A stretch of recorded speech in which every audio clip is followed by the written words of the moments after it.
Order! Order! Order! Don't get fooled by this accent. I mean business. You hear me? Business. Anyway, welcome to the courtroom of psychotic people. Elsie. Alright, let's get started. We have only 60 minutes. Come in, Dr. John Von Rickson, a classroom teacher, attends church every single Sunday through Friday. Come in. All rise. Thank you, George. Well, actually, it's actually a long story. You see, I'm a mess today. I forgot my signature 7 grooving headband. Let's get that right. But second of all, I am here, Judge Schlarsenbra, whoever your name is. I am here because that young man over there, he was in the drive-thru the other day. I was right behind him. And you know, us Southern folks, we love our fried chicken. And he sat in the drive-thru for over 30 minutes getting loads of biscuits. Biscuits. Not even fried chicken. He's a disgrace. I'm getting lightheaded even thinking about it. Order. No. Actually, no one gets lightheaded in my court except for me.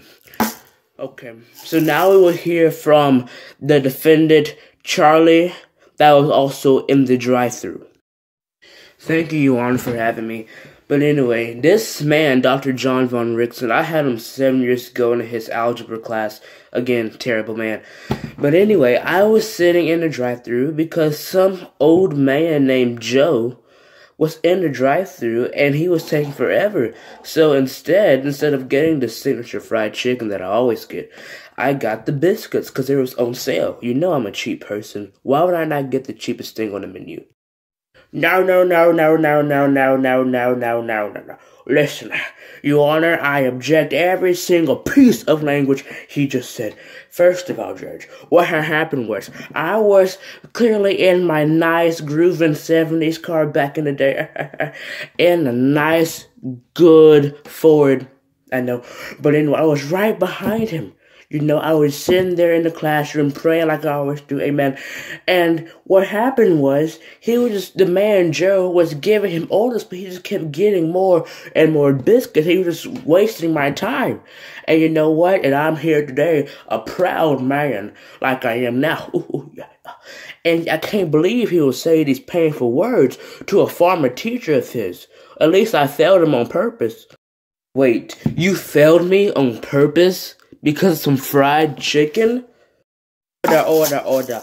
Actually, let me get this right. Okay, so you, Von Rickson, actually, was behind Charlie during this whole entire process. But Charlie is saying that he didn't have any biscuits because the person, Joe, was giving him biscuits. But, John Vaughn, you're saying that the man was giving him biscuits, and you was waiting in line for fried chicken. But you have waited in line longer than that for fried chicken. Is this making any sense to you? Judge, are you crazy? This makes a lot more sense. First of all, us Southern folk, we don't wait in no line for no biscuit. Now, that's just simply common sense, you know? You know, back in our day, back when we was grooving back to the bees, geese, and all to the good stuff. But now, because back in the day, fried chicken was modeled as a signature to our culture, and still is. But this man over here, a Southern folk also, had the nerve to get thousands of biscuits. Biscuits. And you know what? Because you know what? Colonel Sanders and Aunt Jemima would disagree with you. Low lives. Judge, this makes no sense. That man have nothing what he's talking about. So what really happened is that I was in line. He was behind me, of course, in his Ford. But anyway, I was getting I was ordering biscuits because they said it was out of fried chicken. So I ordered a good many biscuits, and I forgot I ordered more than just 2 biscuits. So then it took them forever, and now he was actually blowing the horn behind me and clearly making a lot of noises for some reason, and it really got on my nerves. And so after that, I came out of my car, told him, "Can you please dial down the yelling? Because I'm clearly waiting in my car trying to get some biscuits since it was out of fried chicken." And then out of nowhere, he just punches me for some reason. Just like straight out, just a good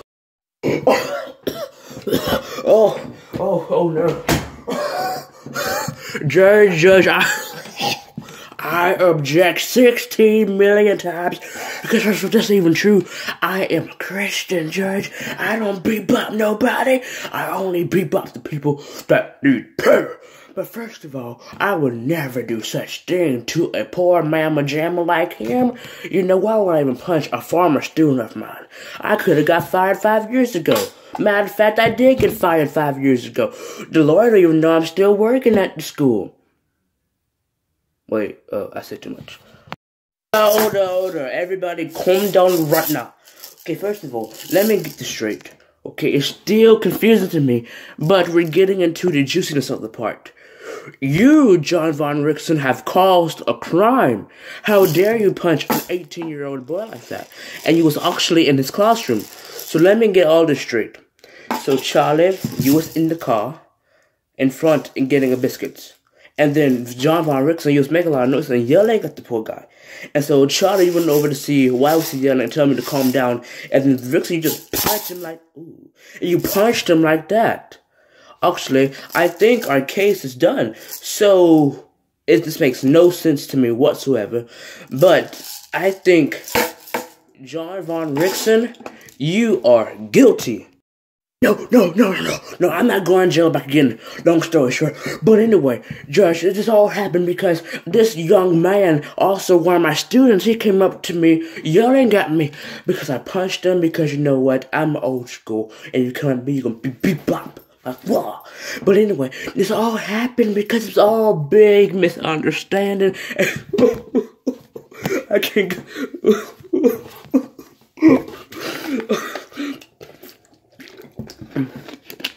Judge, I cannot go back. You know what? I spent 10 years in jail because of my grooviness and my beautiful, amazing headband. Oh, please don't take me to jail. At least get another defendant. Actually, it's getting hot. Y'all feeling hot too? The atmosphere, the grooviness of my, oh no, oh dear, oh. And this is getting extremely out of hand. First of all, this is my big question. Did he really go to jail for 10 years? Yeah, sound about right. Yeah, he went to jail for, no, it's been more than 10 years. For 16 years. So what had happened was, he came to this court 18 years ago, and he still comes every other weekend for whatever he does, his shenanigans. But anyway, he came in here the first time, he got fired from his job, so he sued the school. Then he got back to the job, but he wasn't employed. And so he got back. So he went back to jail, sued the school the second time. He didn't have no money. So he went to jail the first time. Other 10 times, it's like a blur. But anyway, not on that. I see that this is making no sense to me. And you know what? Look at the time. You know, I think it's time for a recess. Order in the court. Wait. You know, I haven't been to jail in 17 years, but still yet. I am also a very smart person. You know what, Judge? You are a little suspicious. Because clearly, you have nothing to say about this whole entire case. And besides, you have been really doing nothing about this case. And you're saying really nothing about this. So, I have to stand up for this because, you know, I'm psycho. But, courtroom, psychotic people, grooviness. Anyway, the person that is guilty of all of this is just Lisha, bruh.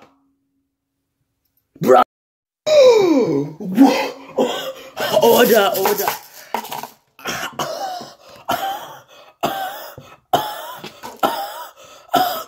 No, I don't know what you're talking about. Explain to me how I'm guilty of this, huh? Let me connect the dots for you psychos. And what happened was, so clearly we got this straight that Charlie was in the front car and I was in the back car. Okay, so where the judge, Lee Shubra, comes in is that he was actually the cashier. Yep. Let me get this straight. Because first of all, he gave him so many biscuits. And in the courtroom, you have been acting very, very suspicious. Because you don't know what, you're so confused. But all the 18 years I've been in jail, you have been the most smartest person ever. You have been through these cases 18 times to me, you know that. And so you act very confused on this case. Because you did it! I have the basic proof. I have no basic proof. But anyway, I know it was you. 'Cause I really don't know. But I know it's you. What? Okay, I'm so confused. But is it really you? It makes really no sense. 'Cause it do make sense. Because even though I didn't have a good glimpse at you 'cause through the drive-thru, but when I passed by on the highway, I saw a gray wig. And you have on a gray wig. Yeah, we know it's a wig, because you're not flipping my off in that wig.